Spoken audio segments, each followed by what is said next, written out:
Hello, everyone, and welcome to Keynotes of Change. My name is Amherst Williams, and I'm the Executive Director of the Connecticut League of History Organizations. And on behalf of everyone here at CLHO, I want to thank you for being a part of this series. Keynotes of Change emerged out of the events of 2020, our need to go virtual with our annual conference due to the uncertainty of planning large events during the pandemic, and the reckoning, both national and local, with the legacies of injustice. We decided that in line with our priorities for 2021, our AirSots conference would support our aims around diversity, equity, access, and inclusion, both for CLHO as an organization and for Connecticut's broader history and heritage and museum community. Keynotes of Change is meant to be a starting point, a place to begin the many conversations we need to have as stewards and interpreters of an often difficult past. So together, we have been exploring different strands of underrepresented history, and we could not be more pleased with the response so far. If you've been with us for previous talks, you'll know that the presentations have been both enlightening and inspirational, and the conversations have been equally so. And we look forward to hosting more programs in this vein so that we may all support one another on this journey. Of course, programs like this don't magically happen, as you all know, and I want to recognize the important work of the CLHO board, and especially our annual conference committee chair, David Rao, who's with us today. Claps for you, David. Thank you so much for your help. The CLHO also recognizes the support of our key partners, Connecticut Humanities, and the Public History program at Central Connecticut State University, who enable us to do the work that we do as an organization. Today, we also give a special thanks to our sponsors. And our Charter Oak sponsor for Keynotes of Change for the entire series is Connecticut Explored. And we have with us today Elizabeth Norman, who's the publisher of Connecticut Explored, who's going to say a few words. Hi, everyone. Hi, my name is Elizabeth Norman. I'm publisher of Connecticut Explored, the magazine of Connecticut history, celebrating our 20th anniversary in 2022, which we're really excited about. We've just received a Connecticut Humanities Planning Grant, so we've got some really big ideas for the coming year. We're also pleased to once again support CLHO's efforts to bring us all in the Connecticut history community forward with the work that we do. And so I invite you to subscribe either to our quarterly magazine, to our quarterly print magazine, or to our new e-newsletter, CT Explored inbox, which comes to you twice a month via email. And you can find it on ctexplored.substack.com. And I'll put that in the chat, and I'd love to have you check that out. Also, I invite you to find out more about our new social studies resource for middle school students that foregrounds the first person narrative of Venture Smith in the story of Connecticut's founding. I'm sure many of you know that Smith was enslaved in Connecticut and self-emancipated as an adult and went on to become a successful farmer, fisherman, and trader in the second half of the colonial period. And his narrative is just really remarkable for all it can tell us and can tell children directly about his experience in the colonial period. The new book is available in print, as you see here, and online with full curriculum resources. And it's being adopted in school districts across the state, in some cases in collaboration with the Witness Stones Project. And I wanted to give a shout out to Dennis Culleton. That's been a wonderful collaboration. And it includes especially commissioned illustrations, charts, maps, and a companion online primary source library. So very rich resource, and we're very excited to be introducing that. And of course, our book, which I don't have a copy of, for adults, which I hope you all know about, which we did with the Amistad Center for Art and Culture back in 2014, African American Connecticut Explored, which is 50 essays by 30 scholars about the long arc, the 400-year long arc of the African American experience in Connecticut, published by Wesleyan University Press. So lots of resources available to you, but nevertheless, always great to hear from a practitioner on the ground working with the public. So I look forward to hearing what Kyera has to tell us today. And thank you very much. Thank you, Elizabeth. I also want to recognize our Golden Key sponsor for today's talk, Fallon and Wilkinson LLC. They do conservation of furniture and decorative arts, and they have a little slideshow, which I'm now going to show you here.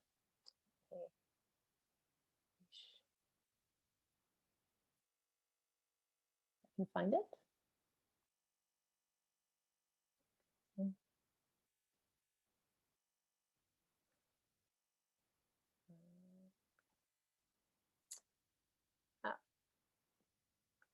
Let me go again. Go. Always the, oh, give me the window. Go away, Zoom controls. Here we go.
So I hope you will consider Fallon and Wilkinson for your furniture conservation needs.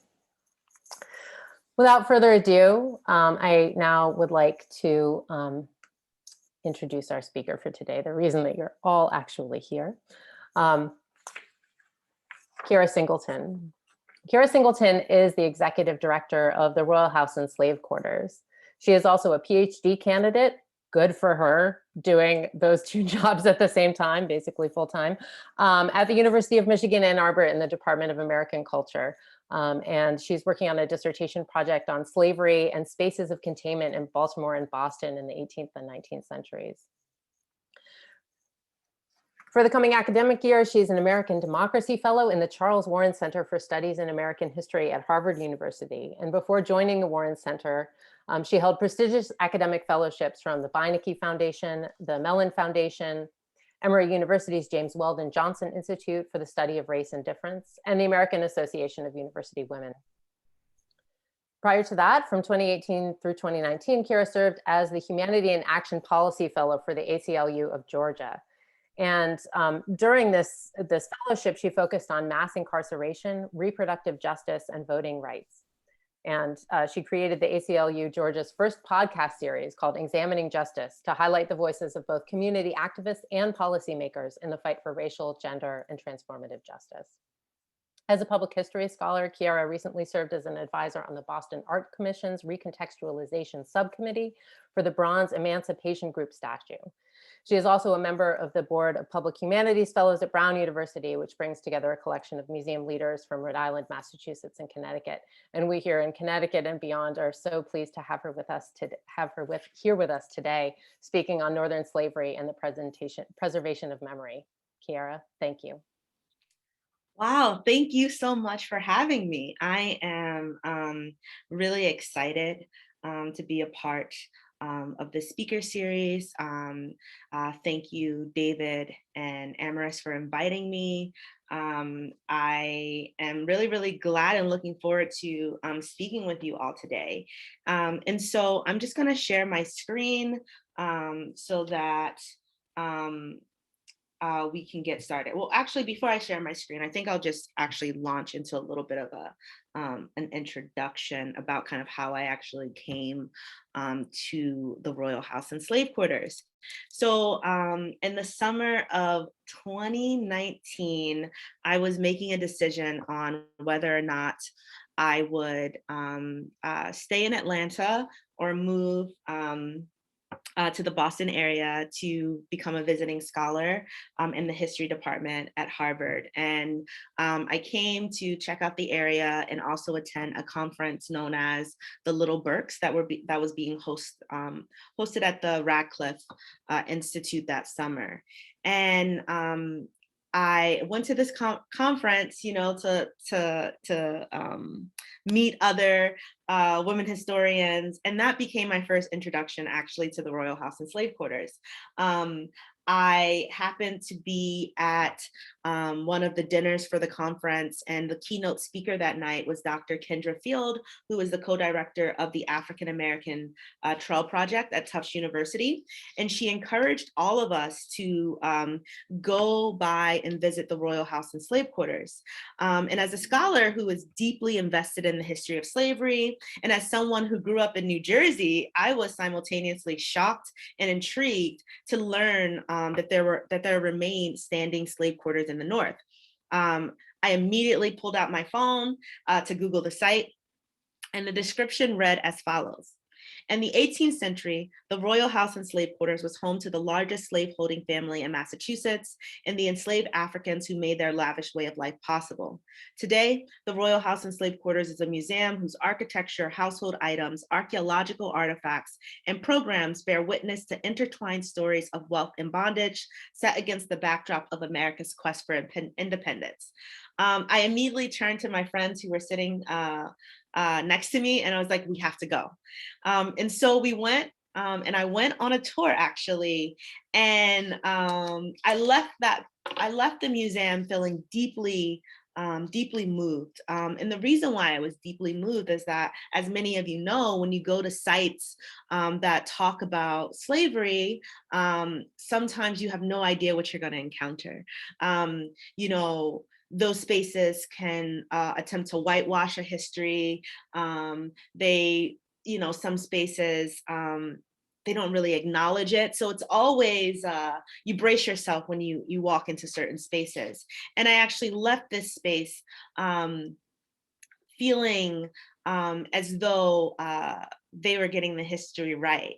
And just so happens, about less than a year later, they were looking for a new executive director, and I decided to try it out, to submit an application, and it worked out. And so I'm extremely grateful and very lucky to work at an organization that I think is doing amazing work around how to not only talk about the history of slavery, but also how do we talk about the legacies of enslavement and how they impact Black communities and communities of color today. So I want to begin my talk actually with a poem by Georgia Author of the Year and Cave Canem poet Malcolm Tariq. It's called On Sullivan's Island. He states, I heed a path trodden for me before. I am this impaired, forgetting and forgetting and forgetting. What else is this wave crashing into shore but an attempt to cleave remembrance? Overhead, the dark sky engulfs the low country, once welcome spot and terror for the ancestors, always a nest for the captors. Now baby strollers and casual dog walks file before a single marquee meant to hold place for history. Leisure where once labor. What work have I come here to do besides witness? I go from shore to shore seeking clarity, to stand on the threshold of past and present where land and sea court death. I search my mind for what remains of generational sanity. There is nothing but bondage. So I wanted to begin my remarks there because when thinking about the legacy of slavery in the North, I want us to also think about the violence of forgetting, of not seeing. The legacy of slavery is all around us. It manifests in our built environments, the land we walk, the monuments on display, the institutions we teach in, and for me, quite literally in the museum I lead. Although slavery existed in Massachusetts and the North more generally, we often celebrate and talk about the North's legacy of abolitionism. And that abolitionism tends to be told through white abolitionists in particular. Yet slavery was an important part of Northern society. Scholar Wendy Warren estimates that by the 1670s, more than half of the ships in Boston's harbor were going to and from the West Indies. This is important because I think when people look at the region as a whole, they say, well, there weren't that many enslaved people, but numbers obscure the truth. Scholars such as Jared Hardesty show that while enslaved people made up around 4% of New England's population, when you look at places such as Boston, that number jumps to 12%. And if you go to places such as Rhode Island, that number jumps to 25%. So slavery was important to New England's economy. By the 17th century, land was stolen from indigenous populations throughout the region and used to supply newly formed sugar plantations with the food, livestock, and wood that they needed to function. You have people like John Winthrop, who sent his sons to start plantations in Barbados. And this is one of the ways that we actually get to the Royal House and Slave Quarters. So Tin Hills Farm was once a 500-acre estate that Isaac Royall Sr. purchased in 1737, which was once owned by John Winthrop. In 1732, I'm sorry. In 1737, Isaac Royall Sr. returned to his native New England after amassing a fortune on the Caribbean island of Antigua. And in his 2 decades in Antigua, he had sold at least 274 enslaved people. So I wanted to give a bit of that introduction because I think it's really important that when we're talking about the history of slavery, especially in New England and in Massachusetts in a whole, it's really important to kind of debunk these myths that slavery wasn't as essential to this region when it actually really was.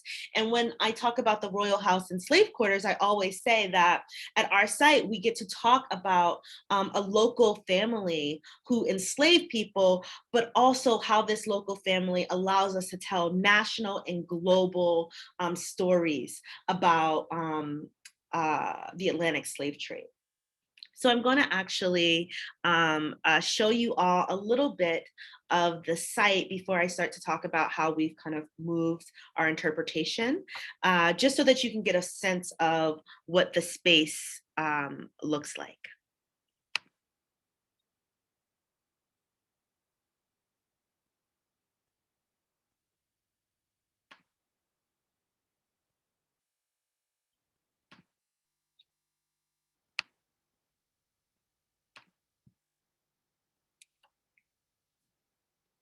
Hello, my name is Leela Fleur, and I'm happy to welcome you to the Royal House and Slave Quarters. On today's tour, we will be talking about the lives of the royal family and the lives of the people that they enslaved who lived here at this very location. When we talk about the Isaac Royall House, we're actually talking about 2 separate Isaac Royalls, Isaac Royall Sr. and Isaac Royall Jr., his son, who is in fact probably the most famous of the 2. Isaac Royall Sr. was a plantation owner on the island of Antigua, where he grew sugarcane and enslaved many black women, men, and children. Their family was part of the triangle trade, which involved turning sugarcane into rum, which was then taken to Africa and sold in order to enslave more individuals. In 1737, he moved his entire family from the island of Antigua here to Medford, Massachusetts, along with 27 enslaved individuals. The place we're standing in used to be known as Tin Hills Farm, and it's much larger than the space that we're seeing at the moment. Tin Hills Farm was roughly a 500-acre farm, formerly owned by the first governor of the Massachusetts Bay Colony, John Winthrop. In 1732, Isaac Royall Sr. purchased the main building on this property. Over the course of the next 5 years, working with his brother, they enlarged the existing house into a 3-story mansion, added a stable, a carriage house, as well as formal gardens. In addition to expanding the mansion, they also had a summer kitchen built. Summer kitchens are popular in the Caribbean where it's too hot to cook inside the house. These kitchens allow you to do cooking outside of the main structure. The clapboard structure behind me is the slave quarters, and this was thought to have been built a number of years after the Royals arrived here. The summer kitchen, which is here on my left, and the winter kitchen inside the house here on my right are only about 35 feet apart from one another. So you can imagine that people might have been moving between both locations at any time in preparing food. And those people would have been the enslaved people who lived here at this location.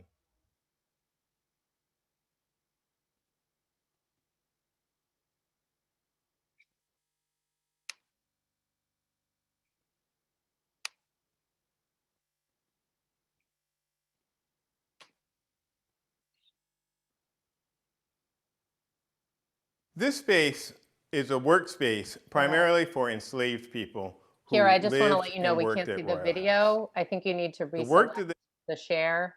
Got it. Thank you. Yeah. Okay, let's try that again.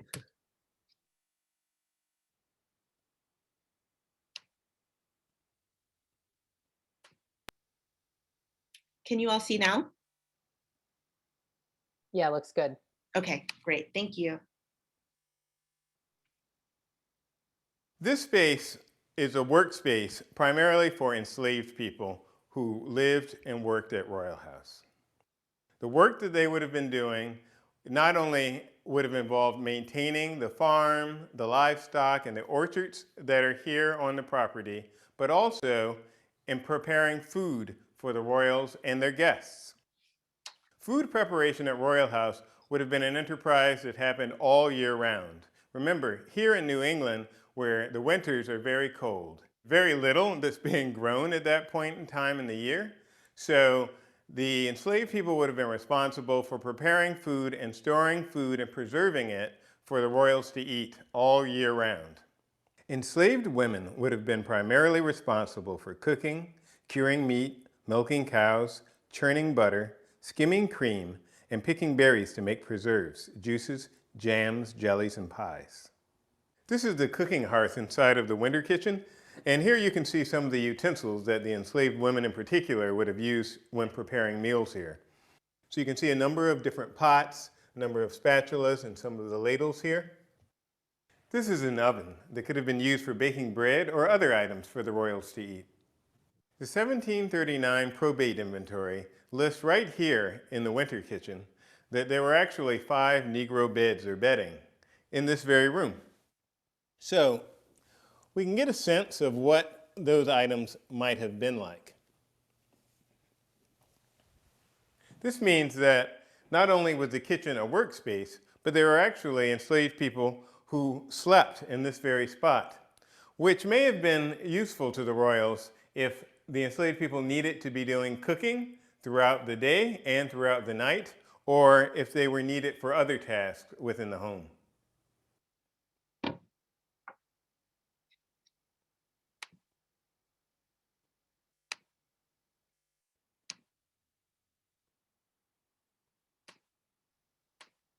Okay, so that was just a small glimpse into the virtual tour that we have worked on over the course of last year that will launch simultaneously with the museum's reopening to ensure that people who are unable to make it to the site can still see the site because accessibility is extremely important to us. But I wanted to show you all basically how we are interpreting certain parts of the museum. So I focused on the winter kitchen just because the winter kitchen actually became one of the main spaces that was reinterpreted during the course of the museum's change in order to center the lives of enslaved people.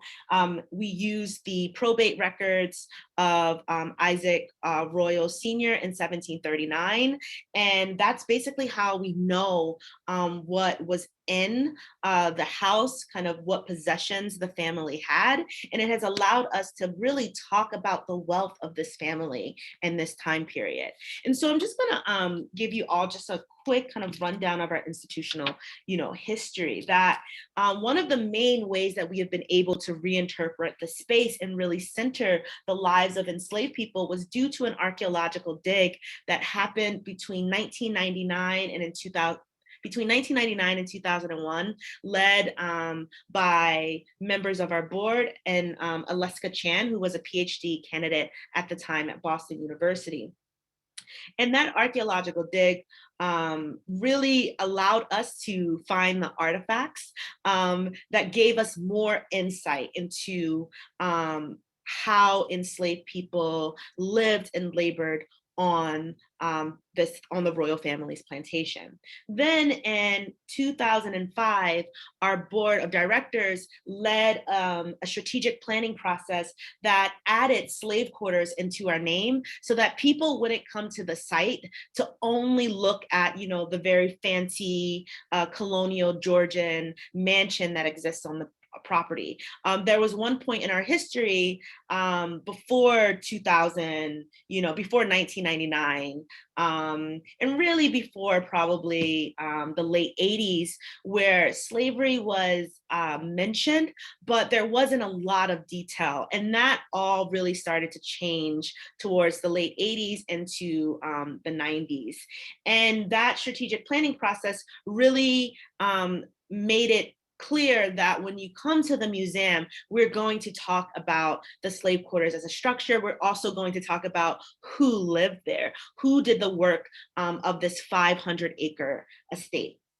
Then in 2010, we received a grant from the 1772 Foundation that allowed us to reinterpret many spaces throughout the museum that gave us the opportunity to really center the labor that enslaved people did throughout our entire tour.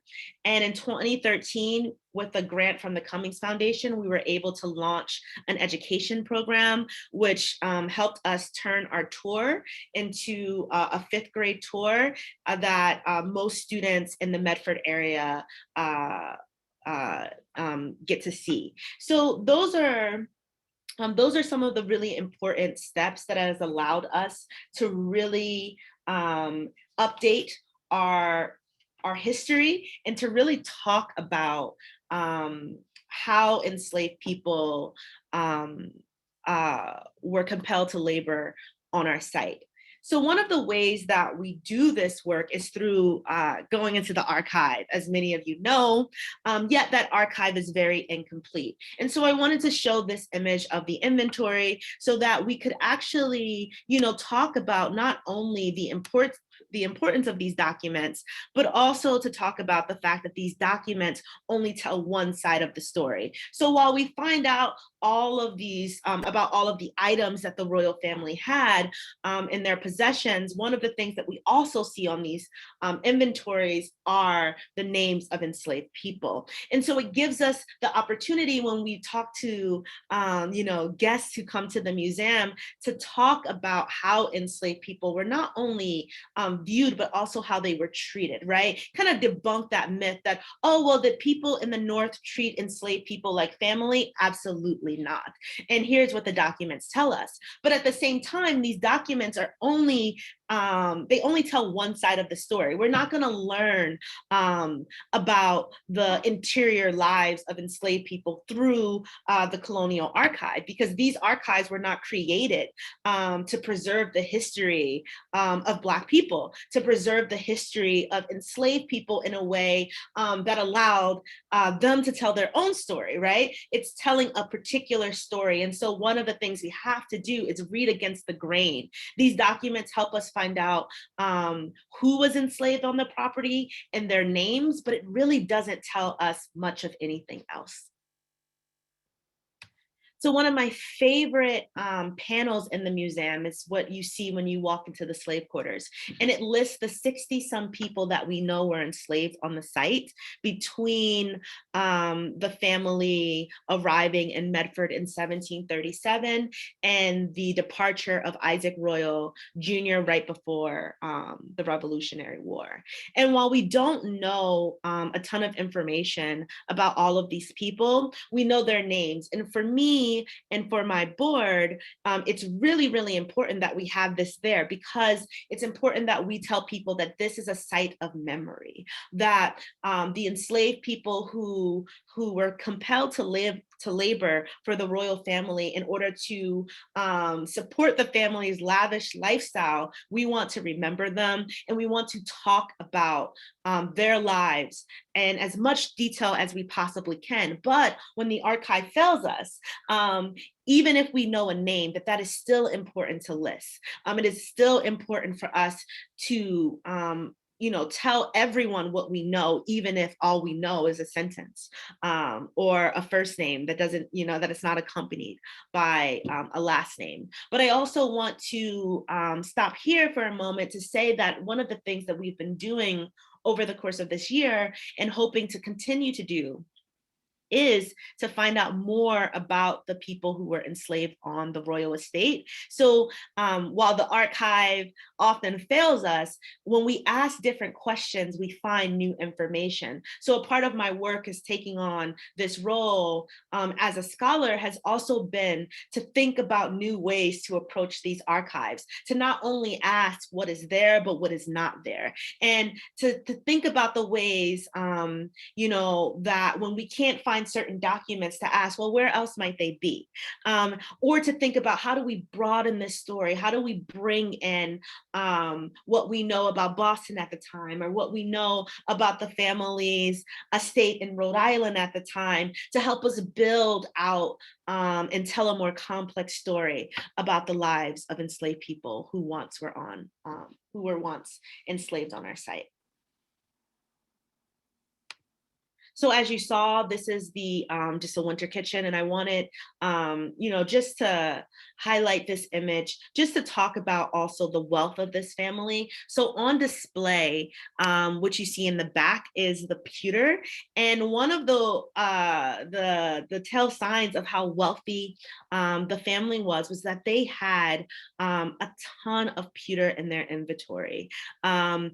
Not only just pewter, they had punch glasses, they had champagne glasses, they had all different types of decorative plates and bowls and possessions that many people in 18th century Massachusetts just couldn't afford. Not only did they have things like champagne glasses, but they also, you know, had an actual formal dining room, as well as a lavish entertaining room. And these are all of the ways that we can talk about the wealth of the family, while also really centering how they built that wealth, which was through their sugarcane plantations in Antigua, as well as their enslaved labor force in Medford. And so really constantly bringing both stories always in conversation. We never want anyone to walk through the mansion and look at the furniture and not think about who built that furniture,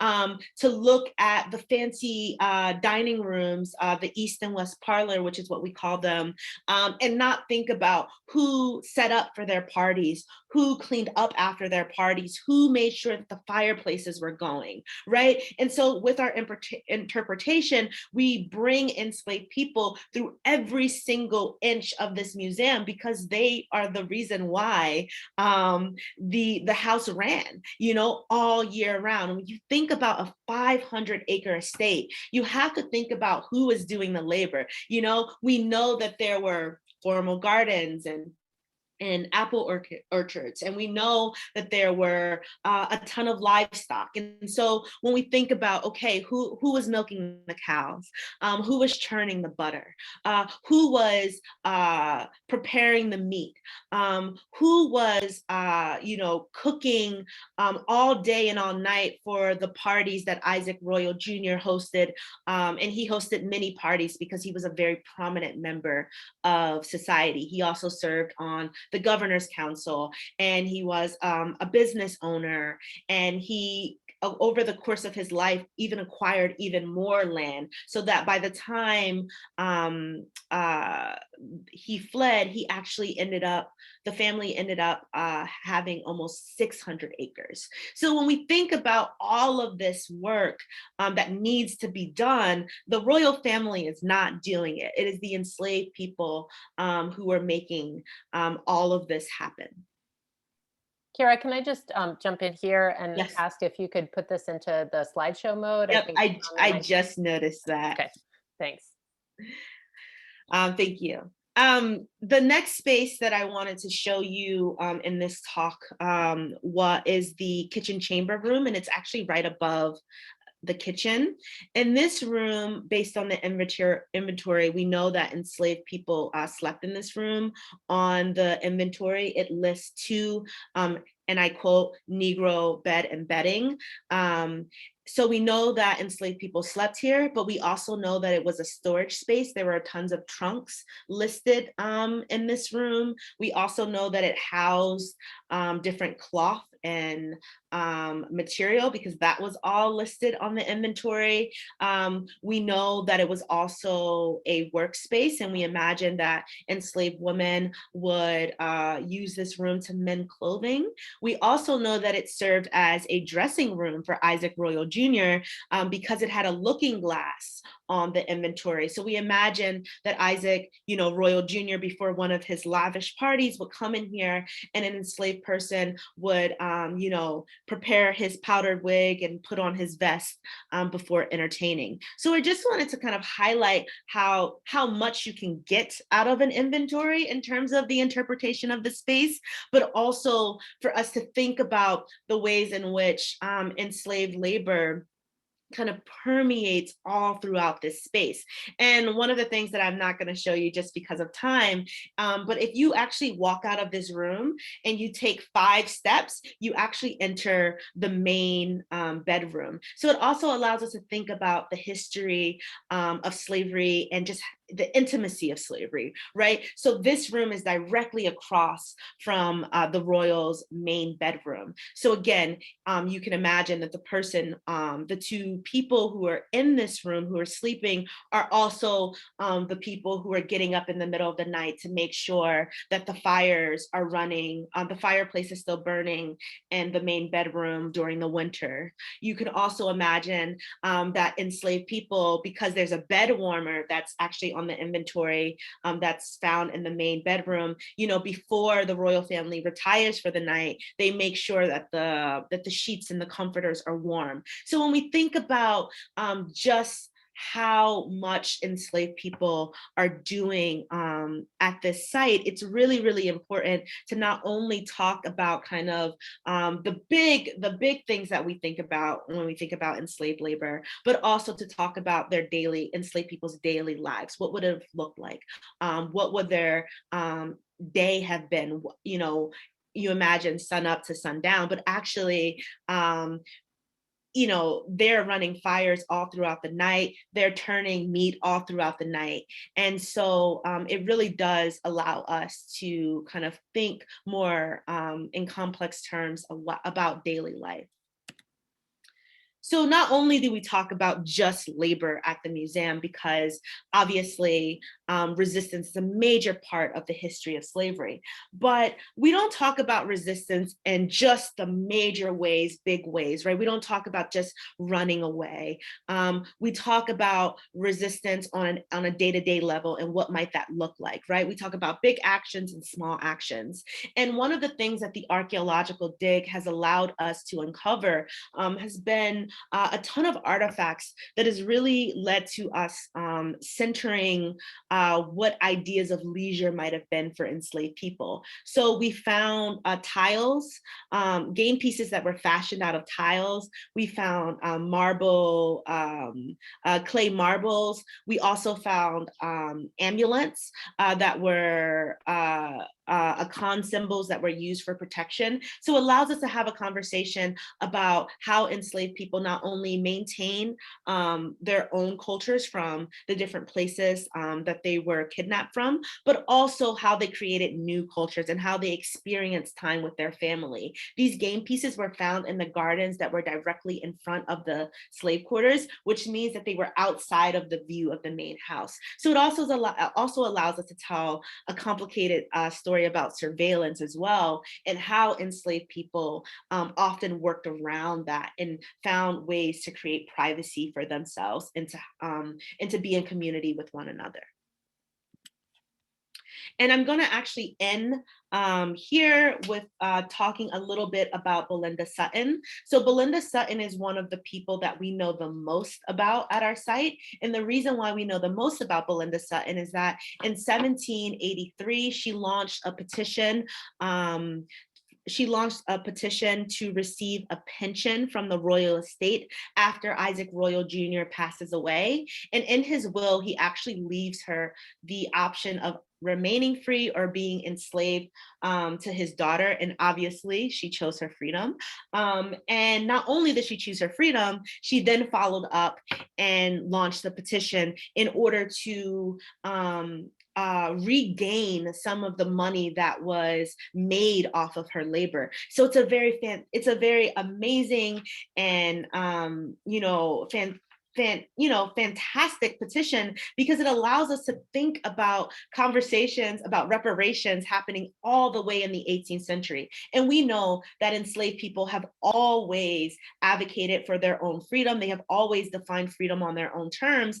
And we know that Black women in particular in the 18th and the 19th century often utilized the court system in order to not only gain freedom, but also to leave a record behind. And so when I think about this petition, I think about the ways in which Belinda left a record behind. And we know that Belinda was illiterate because she marks the petition with an X, but we believe, and scholars believe, that the first petition was shaped by Prince Hall, just given the other petitions that were going through the State House at the time. And so I'm just going to end with reading a portion of her petition, and then I'd like to move to question and answers. So the petition of Belinda, an African, humbly shows that 70 years have rolled away since she, on the banks of Rio de Volta, received her existence. She was ravished from the bosom of her country, from the arms of her friends, while the advanced age of her parents, rendering them unfit for servitude, cruelly separated her from them forever. She learned to catch ideas marked by the sounds of language, only to know that her doom was slavery, from which death alone was to emancipate her. And though she was a free moral agent accountable for actions, yet she never had a moment at her own disposal. 50 years her faithful hands have been compelled to ignoble servitude for the benefit of an Isaac Royall, while she, by the laws of the land, is denied the enjoyment of one morsel of that immense wealth, a part whereof have been accumulated by her own industry, and the whole augmented by her servitude. She prays that such allowance may be made her out of the estate of Colonel Royall, as will prevent her and her more infirm daughter from misery, and she will ever pray. And so I wanted to just kind of end here on Belinda Sutton's words, because I really think, this document is incredible, and incredible for all of the reasons that I've just mentioned, but it also really does allow us to think about what the archive can yield when we start to ask different questions. It also gives us the opportunity to think very deeply about the ways in which enslaved people and enslaved women often launch these petitions without maybe thinking that they were going to win, but as a way to leave their story behind. And for Belinda, she does actually win a settlement. The courts award her a pension, yet she only receives a very small sum of the total award, and she spends the next 10 years petitioning 5 additional times to recoup the money that the state promised her.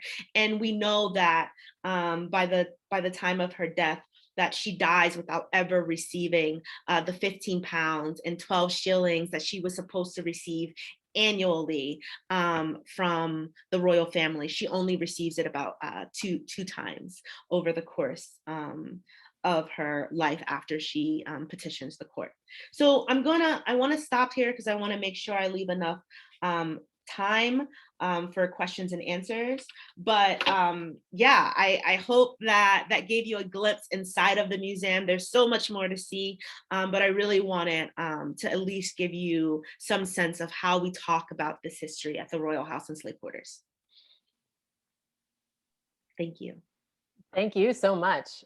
It's great to get, as someone who has not yet been to the Royal House and Slave Quarters, it's great to get a sense of what the experience might be like.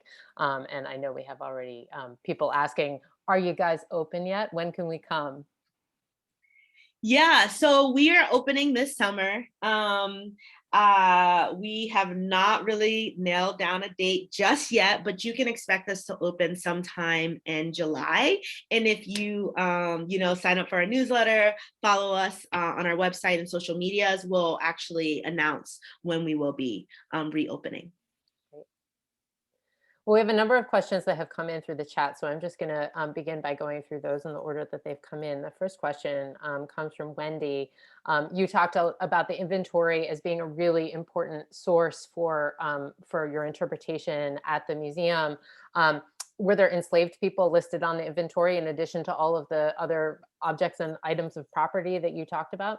Yeah, so there, if I go back, oh, I already closed the slide, but there was a line that mentioned a Negro man named Fortune on that inventory. So there are enslaved people who pop up on inventories. They pop up in wills, census records. That's how we've been able to find those 60 names.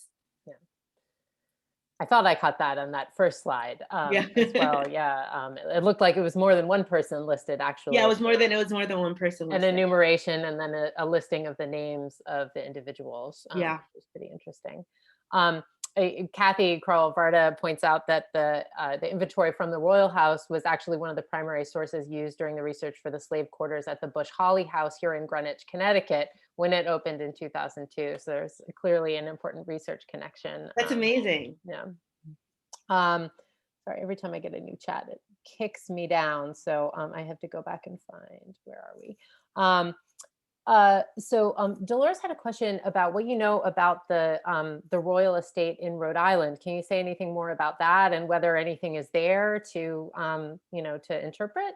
Yeah, so we are learning more and more about that every day, and so we know that that Isaac Royall Jr. owned property there. That has not been the scope just yet of our research. We've mostly been focusing on in Massachusetts, but as we kind of expand our interpretation and expand our research, that is definitely one project that we would love to really embark upon, because we do know that there's land there, there are homes there. We imagine there are enslaved people who were hired to kind of manage that property or certain places in that property at times as well. And it's also interesting to think about kind of what became of that land, who it was sold to, what exists on it now. So as we kind of expand our interpretation and our research offerings,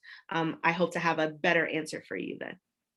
Yeah, there was another question that came in also about, whether you know much at this point about the plantation itself in Antigua. Do you know if there's anything still there? Is anyone interpreting that site? It sounds like, there's sort of, with these multi-sited stories, that there's, there's a lot of potential for geographically broadening that story in a physical sense as well. Yeah, absolutely, absolutely. So one of the things that we do know is that once the Royall family, they sell the plantation at some point, and it's bought by someone else, but at the time it was a pretty significant amount of land, actually, and so we have maps that kind of show exactly the scope of that. But one of the great things, one of the things on my wish list is to get over to Antigua and to get into the archives, because one of the hard parts of trying to do that work is that those archives are not necessarily available to us digitally. So you kind of have to be there to get in there and to see. But there have been some secondary sources that have talked about the plantations in Antigua, and then the families who have come after the Royall family and kind of, kept those plantations going. But really it's about getting into the archives there. But we do know that Isaac Royall Sr. had sold about 274 enslaved people during his time in Antigua. So we know that he is a major, enslaver. I mean, there's no way around it. When we talk about this history and when we talk about Massachusetts, it's not just, there was a family and he owned, 2 enslaved people. No, this is a massive operation. And there's so much more to discover, and it makes my job very, very exciting. We have a question from Dolores about who represented Belinda on her petition. Yeah, so we think that for the first petition that it is Prince Hall, just because of the other petitions that were going through the court at the time that we know he was directly involved in. And many scholars think that as well. But that is the best answer I have. I think when it comes to the other petitions, it's not necessarily Prince Hall because she launches 5 more. And so we imagine that there are other, people who are helping her along with these different petitions to try to get the court to give her the money. Yeah. We had a related question from Sheila about whether you could share a little bit more about Prince Hall's involvement with writing these petitions. Yeah. So, Prince Hall is a major abolitionist, Black abolitionist at the time. And one of the things that he did was, he helped a lot with freedom petitions in the state of Massachusetts for, enslaved people. And a lot of the work, I think, that has been done about Beacon Hill really centers the work of Prince Hall and other Black abolitionists. And I'm gonna, make sure I shout out the Museum of African American History in Boston, as well as the African Meeting House in Boston, who have done a lot of amazing work, as well as revolutionary spaces. They've done a lot of work to center those histories. And one of the things that we want to do, right, because we do know of this connection, is to start to think about the connection between enslaved and free people in Medford and free people in the Beacon Hill, free Black people in the Beacon Hill area, and abolitionists. We know that there's a connection. We know one of the things that I like to talk about is that, enslaved people are mobile. They move around. When we think about Boston, we have to remember that it is a burgeoning port city. When we think about Medford, we also know that, there are taverns there, so we know that enslaved people are working in all different types of spaces, right? And thinking about the urban life of slavery. And the urban life of slavery allows us to think a lot about mobility. And so I would love to, do more work about the connections between Medford and Boston. That's such a great point. I think we often think about slavery as this rural phenomenon, especially when we're thinking about the plantation context. I love that phrase, sort of the urban life of slavery, as a way to kind of recenter that and shift our thinking a little bit. And let me just be clear that Medford is rural at the time. Right. It's not Boston, right? But Boston is, a few miles away, right? And we know, so we know that there's movement there. But I do want to, I want to clarify that, just because, they're so close. But I think the point still stands in terms of mobility, right? What would it mean for people in Medford to get to Boston, and people from Boston to come over to Medford? That there's all different types of movement happening. And the urban life of slavery allows for that mobility, because we know that enslaved people are often hired out, because labor does not look the same in Massachusetts as it does in Georgia, right? It's not an agricultural plantation that we usually think about in terms of, the South. So people are doing all different types of labor. David has a question about whether you can describe the visitor's experience at Royall House and Slave Quarters right now. Is it a completely guided experience? And also, I'm curious to hear a little bit about what visitors' reactions are and have been after they experience what seems to be a very powerful story. Whoa, so I had the task of coming onto the job at the start of the pandemic. So I have to be honest that I haven't actually led a tour for the larger community yet. That is something that I'll be able to do a bit once we open. And so while I can't necessarily speak to the questions and the visitor experience in terms of the tours, I think that from what I know from our tour guides who have done this work for years, is that people often have a lot of questions, and their first question is usually, how come I didn't know about this? How come I didn't know about this history? I grew up in, Malden. I grew up in Somerville. I grew up, in Roxbury. I grew up in Dorchester. How come I didn't learn about this? I grew up in Winchester. Why didn't I know about this? It's so close. And so I think it goes to show that when we talk about, slavery, even still, that there's still so much that we have to do, because the knowledge about how pervasive it was right next door to people doesn't always resonate. It's because we don't often talk about this history. It is, for many people, it evokes shame, right? But it is important to tell the truth. People walk past the space all the time and say, I walk by here every day and I never knew what that was, And so I think that goes to a larger conversation about how slavery is taught in the education system. And I think one of our goals is to change that with our educational offerings. So I'm sorry I couldn't answer your question about the tour experience. It's just because I haven't actually done it yet, but we do have a fully guided tour. So tour guides take people through every single aspect of the museum. Yeah, I think that was a part of the question, whether it's self-guided or whether it's, a little more, with a person there to kind of walk you through the space. So there's a related question actually from Beth, and, this may also, given the contours of the pandemic and your own tenure there, may also be challenging to answer, but you may know organizationally, how has the shift in the museum's interpretation reshaped who comes in and who its core audience is?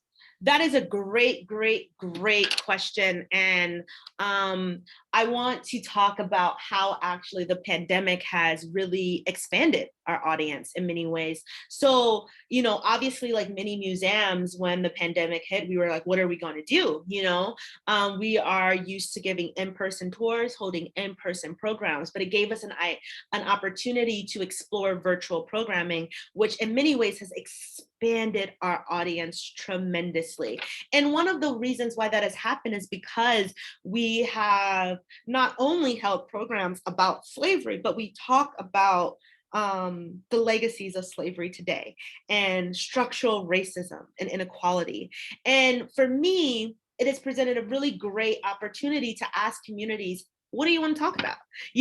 Because me as a historian, I want to talk about slavery all the time, but I understand that might not be what someone from East Boston wants to talk about, given the fact that they're fighting against a substation in their neighborhood. Maybe they want to talk about environmental racism. I understand that people living throughout the city of Boston might want to talk about housing inequality, right? Given the rate of gentrification and unaffordable housing. Some people want to talk about police brutality, right? People want to talk about mass incarceration. These are the things that are impacting people on a day-to-day basis. And as a museum, we have a responsibility to be a space in which people can reckon with the current, political climate. That is a part of our responsibility, given we talk about the history of slavery. And I don't want anyone to go through our tour experience and say, hey, the 18th century was terrible. I am so happy we have moved on from that. And then go, I'm glad it's over. If someone goes through our museum and feels that way, I think, me personally, I feel like I've failed, because I want people to not only say, wow, I learned a lot about the history of slavery, but wow, how does that manifest today? How does the history of racism and anti-Blackness manifest in our political climate and in our society today? And so those are the type of questions we want to have as a museum, and that we've been having during the pandemic, which has really led to an expanded audience. And in terms of our interpretation, people are going to come and they're going to learn about slavery, and it's not an easy history to learn about. But I believe that by telling the truth and by doing, the work of talking about hard history, that it allows us to, not only learn about the past, but to think about the present and imagine what a better future could look like.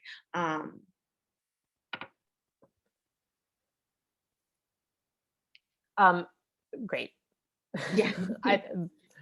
I'm glad we had a chance to talk about that question, really.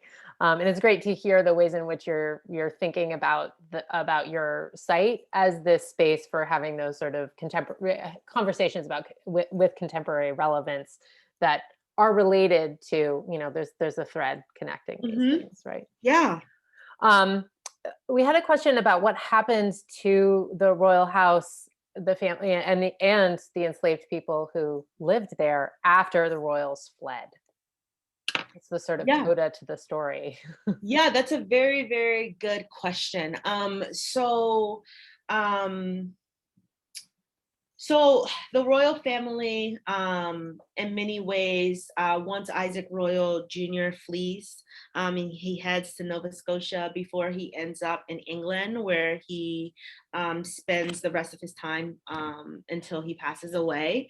We know that while he was away, he was writing back to people in Medford to try to sell enslaved people to raise money to support himself. And so I want to just bring that in because, his connections to slavery doesn't actually end once he leaves the space, but eventually the space is taken over, and revolutionary generals take over the space, and they use it as a base to conduct a lot of business. And then from then it's passed on to different families through up until the Royal House Association forms in the late 1800s, and they actually decide to turn it into a museum because it's in a state of disrepair by 1899, and then by 1906 it opens as a museum, and then it becomes a national landmark in the 1960s. And so for a very long time we have actually operated as a museum since the turn of the 20th century. Do you know what happened to those who were enslaved who had been living there? Did they move along as well, or did they find other? Do you have a sense really? So we assume that some people we know because of the letters in which Isaac Royall was writing back to sell some of the enslaved people. So we know we assume that some enslaved people were sold, and then we assume that others, they left because they could, and they either stayed in Medford, they moved to Boston, they left the area. So that's also another branch of the research that we're hoping to trace a bit more. That sounds fun. Yeah. I realize we're sort of at time here. We have a number of questions that are still in the chat. I don't know if you have any. I have additional a few time. more minutes. Yeah. Okay. So let me just tick through a few of these. Julie was asking about resources that might exist for doing archaeological digs. It sounds like this is something that's been important to what you've been doing there. Mm-hmm. How did you guys get your dig done? In Wilton, Connecticut, where she is, they have, as so many Connecticut towns do, stories about a slave cemetery in town with an approximate location. But one of the things that they're interested in doing is trying to locate it definitively and, mm-hmm.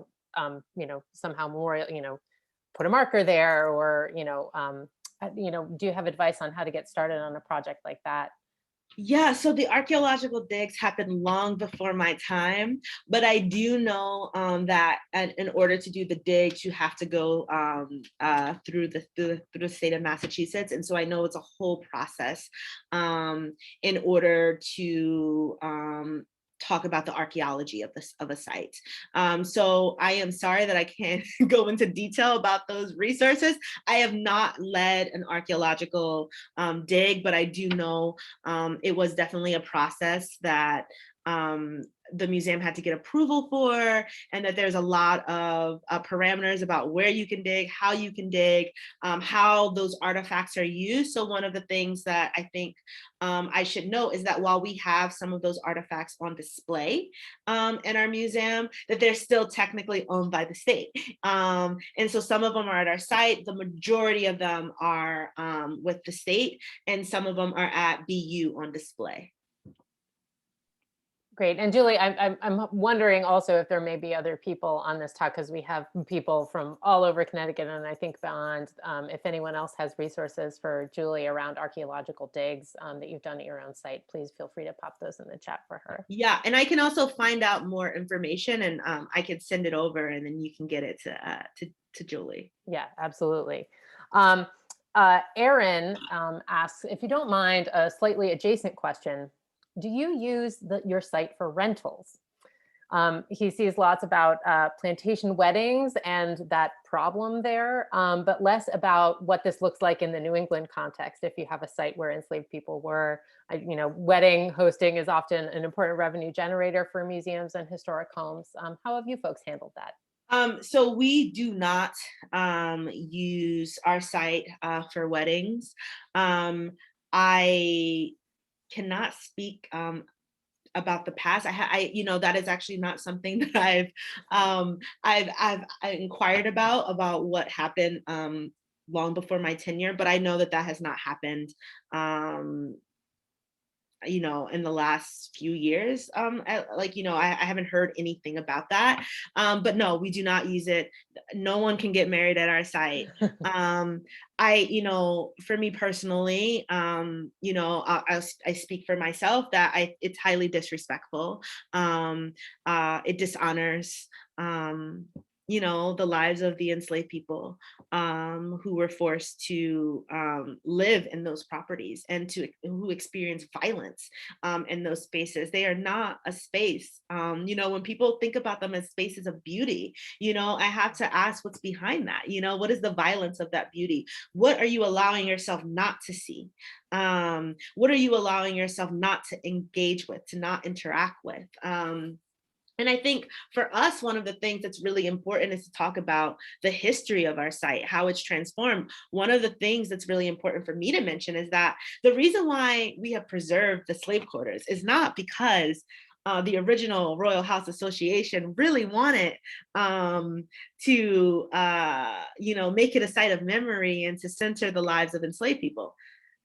That was not the case. The site is was preserved originally because of its Revolutionary War connections, because it was a way to highlight the patriots of Massachusetts. It's not because they wanted to talk about the enslaved people who were on that site. They wanted to show the fancy building. They wanted it to stand for this important moment in American history around the Revolution. And, that is why the site was originally, maintained. But over the course of these decades and with new boards of directors, and really under the guidance of our current board of director, Peter Gittleman, the story has really changed, right? Is that we know so much about the royal family. We know much less about the enslaved people. And our goal is to make sure they're centered. We are decentering the royal family and that work.